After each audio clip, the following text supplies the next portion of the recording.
guys, Andy here. Those of you that follow my videos will know now that I've used two different Android Wear watches. The Samsung Gear Live I've had for a month or two maybe. The Moto 360 I bought recently, I've just had for 5 or 6 days. I don't really see any gain in having two, so I'm thinking I'll probably just sell one on and stick with one. But I'm actually finding it quite hard to decide which one is the better watch.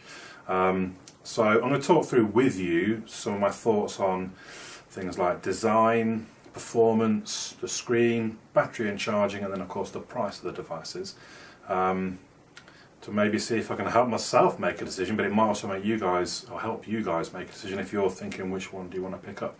Obviously there are other devices, the LG G Watch, but for my money that's disqualified for being too ugly, so we're not even considering that one. And there is the LG G Watch R, which does look a much nicer device, a bit like the Moto 360 but with a sort of bezel, much like you see on many watches.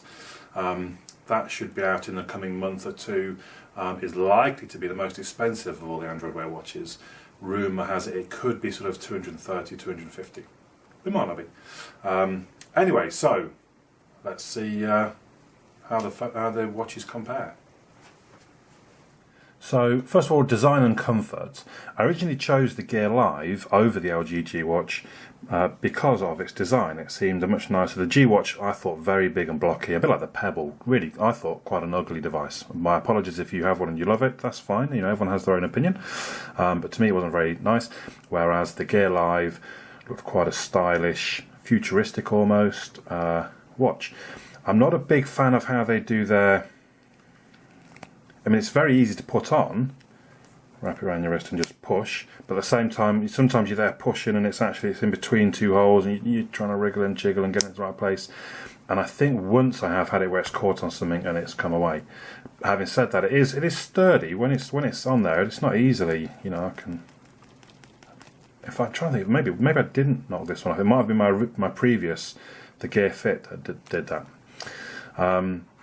So the Gear Live, nice looking device, you know, definitely not an ugly thing that you'd be worried about having seen on your wrist, but I think the Moto 360 was always going to be the one as far as design.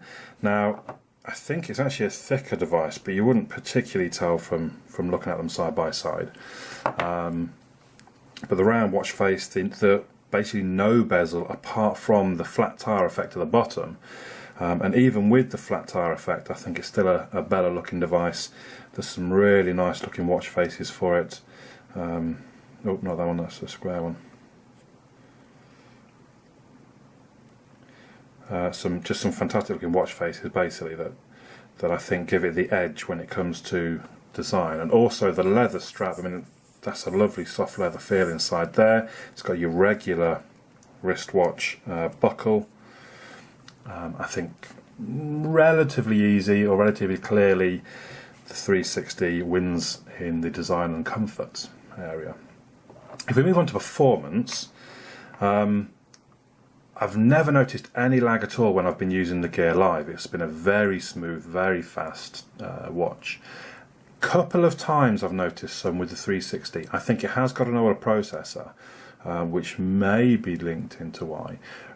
And I say a couple of times, but it's really negligible. Literally, maybe twice, maybe. I think they're both very fast, smooth devices. I think possibly the slight delay for me with the watch face coming on. I like that the Gear Live watch face stays on the whole time, no matter what. Right, we're going to move on to the screens. I've had them both on full, basically, as so far that we've been using it. And one thing I noticed, I'll be honest, I've just had to re-record this because I've changed my mind about the Moto 360 screen. It looks a lot brighter and a lot whiter compared to the Gear Live here. It's worth pointing out the Moto 360 has an auto mode, and I think my problem is I usually use the auto mode, which dims the screen a fair bit. If we go on to that. So you look at them now, and the Gear Live looks the much better screen. The problem being, I don't know, because I suppose I haven't really tried it thus far, how well the battery lasts with it on full brightness. I get the impression the Moto 360 might struggle a little bit. So I think because of that, although actually the screen there, it looks fantastic, it looks great, it looks strong, I'm going to give it to the Gear Live just because there's no point having a fantastic screen if you can't use it.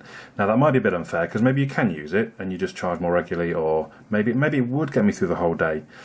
Perhaps I'll leave it up to you to decide which way the award should go for screen. What I will do though now is move on to talk about the battery and its charging, because the Moto 360, there's a lot of talk about the battery on the Moto 360, and you'll notice, for example, now that the 360, it turns its screen, these are both set the same, so ambient mode is on, so the Gear Live, the screen stays on the whole time, it's actually quite bright. The 360, I mean, let's just double check, I'm fairly sure. Oh, sorry, no, ambient screen is off at the minute, shouldn't have been. But even then, oops, that's a lot dimmer. We wait for the Gear Live to, let's go sideways. If you can see them, the Gear Live is much better. In fact, the Moto 360 has gone off. So even in ambient mode,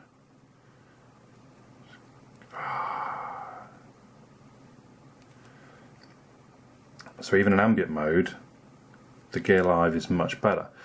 But that's going back to the screen discussion really. When it comes to charging, I don't think you can beat the Moto 360 simply just dropping it into the cradle like that. I love how it goes into kind of a dock mode and still gives you the time and the charge. The 360 on the other hand has a clip which has been known to snap and break. The micro USB goes in just there. So possibly surprisingly, I'm actually going to award this one to the Moto 360.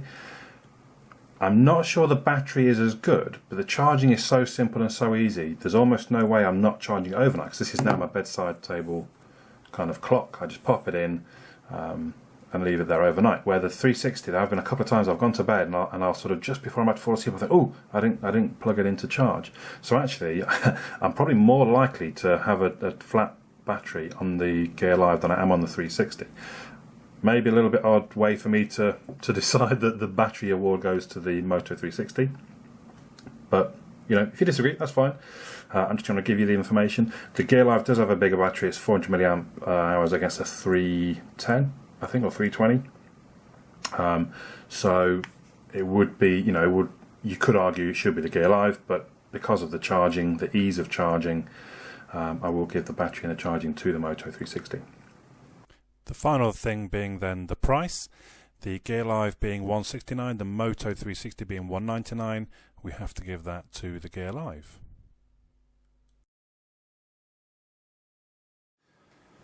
So maybe you can see now why I'm struggling to decide actually which is the better watch, which one should I keep. It kind of reminds me of perhaps how Android phones were 3 years ago. Even the top end device had some really big flaws, and others had some great strengths with these big flaws, and it meant that it was quite hard to decide which phone you wanted, because you might gain in camera but you'd lose in battery, or you'd have a horrible interface but you'd have an amazing screen. These days the top end Android devices are all very good. They don't have huge big flaws. It's more about kind of what design you prefer and the size you prefer and that sort of thing. But the first iteration of the smartwatches, I feel we've kind of gone back to that point where some of them have massive flaws. To me, the screen that goes totally off, to me that's quite a big flaw. It doesn't have the battery power to keep it on the whole time. The fact that possibly it has to stay quite dim rather than nice and bright and vibrant, it's quite a big flaw. But then the bezels around the edge of the Samsung are really quite huge. It's not as comfortable, it's not as nice to look at. The design of the 360, it is a pretty gorgeous watch, so it's just really a tough decision for me to make. So why don't you help me basically? Drop a comment down below, which do you prefer, and tell us why. Let's not just get all fanboy, oh I'm a Samsung all the way, oh it's definitely the 360, what are you talking about? Give us some reasoning, let us know why you say one is better than the other. That's it for now, my name's Andy, I'll catch you all again soon.